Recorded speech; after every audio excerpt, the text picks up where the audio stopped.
What's up? I got a interesting experiment here. So these four wheels are the OEM wheels off of my Subaru Outback. I've painted them before, but the paint job I did then was pretty crap. I've since just recently resprayed them, and all I did was use Duplicolor spray paint. I'll just show it here so I got the cans. So I didn't use automotive paint really. I used some filler primer. I did 3 coats of that, and then I went over to this basic ass acrylic lacquer black spray paint. There's nothing fancy about it, and I did 3 coats of that, and then I moved over to this acrylic lacquer clear coat, and I did 6 coats of that.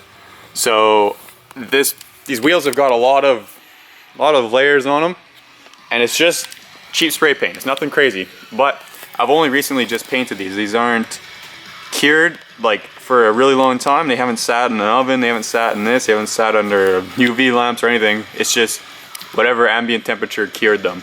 I didn't do any color sand or anything. The room texture, it doesn't really matter. This is just, and this was an afterthought, this idea here. So there's wheel coatings, there's ceramic coatings, blah blah blah. I've applied a bunch of them. However, sometimes, and this is what happened, I ended up with leftovers in the bottles.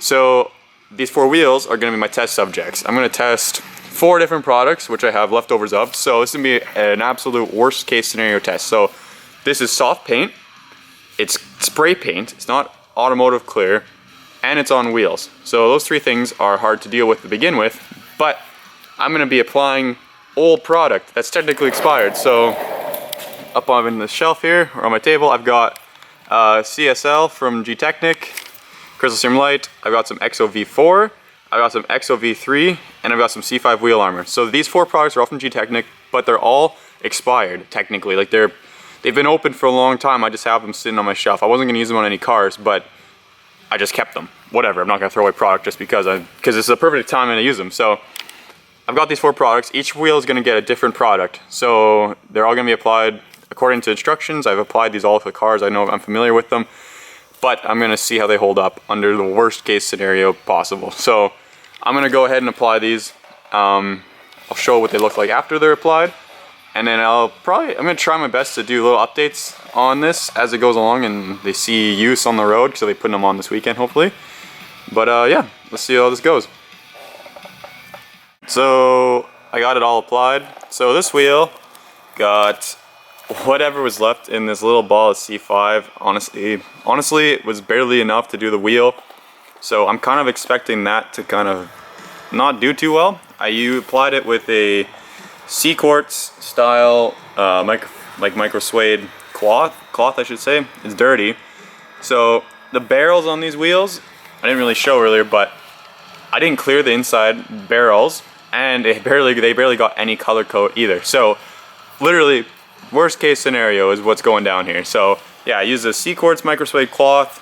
I applied it to the face, in all the spokes, and then I applied it to the barrels. So this C5 barely covered the wheel.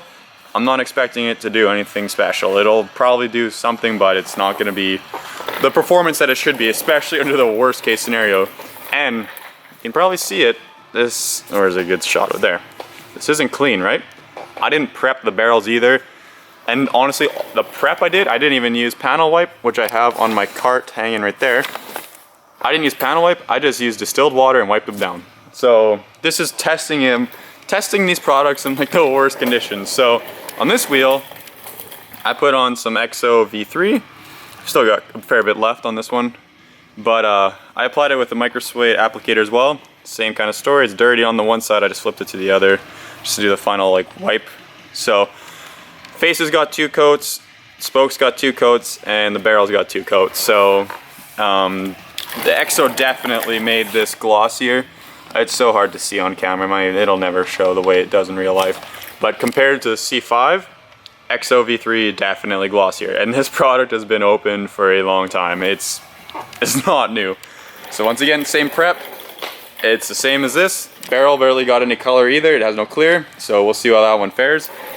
Next I did the XO-V4 right here. This is it's been open less time than the V3. It's still been open for a while. And I applied it using the supplied Technic like finger applicator. I didn't use this earlier. I still had it in the box because I was using a rag company. I think it was one of their like high-end microfiber like foam applicators. Works brilliant on paint, but I wouldn't have worked very good on here. This little finger applicator actually worked really well. And once again, the EXO brought the gloss out like crazy. 2 coats face, 2 coats spokes, 2 coats barrel. Same story, barrels shit. It was not, oh, pardon my language. The barrels and stuff were color coded and that's it. So worst case scenario, once again, these wheels were all done the same. So this one and this one, the EXOs, both super easy to wipe on and off. The C5 it's a weird product, but whatever. The EXOs, definitely easier to wipe off, increase the gloss quite a bit. And then I did this CSL. So, first off, I don't know if it'll show on here because I don't have a macro lens, but let's see if I can zoom in on it. I've got 2 hands going on here. So, in the bottom of the, dropper there, I was wondering why this dropper wasn't working. Turns out there's a bunch of glass, dried ceramic coating inside the dropper, rendering the dropper useless. So CSL, I've used this only once before, and I forgot that this stuff is a bit more difficult to apply evenly. But I once again used the supplied Technic finger applicator. I applied 2 coats to the barrel and 2 coats to the faces, spokes and barrels once again. The gloss is different. It's different than what came off with these EXO wheels and this one. This one's got its own kind of look to it. It was definitely harder to apply, and there must be different, obviously there is a different chemical in it compared to the other ones, but it must be more solvent based maybe, because the clear on this definitely got softer when I was applying it, and it caused a lot of micro marring, which never happened on the other wheels. So this one on the spokes, on the faces, which will probably never ever show up on video, you can see it, they're just super faint with your eyes, but it caused scratches, so I'm assuming it softened the clear a slight amount, but it has its own distinct look. So yeah, those 4. I'm gonna put them on my car this weekend, and I might even do a little wash video, just spray them with some reverse osmosis water and just see what the water beating properties are like once these are cured. I'm just gonna let them sit in my shop. It's not a big deal. It's heated floor. The heat will dry them and cure them. There's no rush, but yeah, so this is my little weird test. Worst case scenario, ceramic coating, like literally the worst case. Worst paint, worst circumstances with the longevity of the shelf life of these products, like they've all been open, and like the substrate that they're being applied to is just not good either. So yeah, see what happens, I guess. All right, thanks for watching.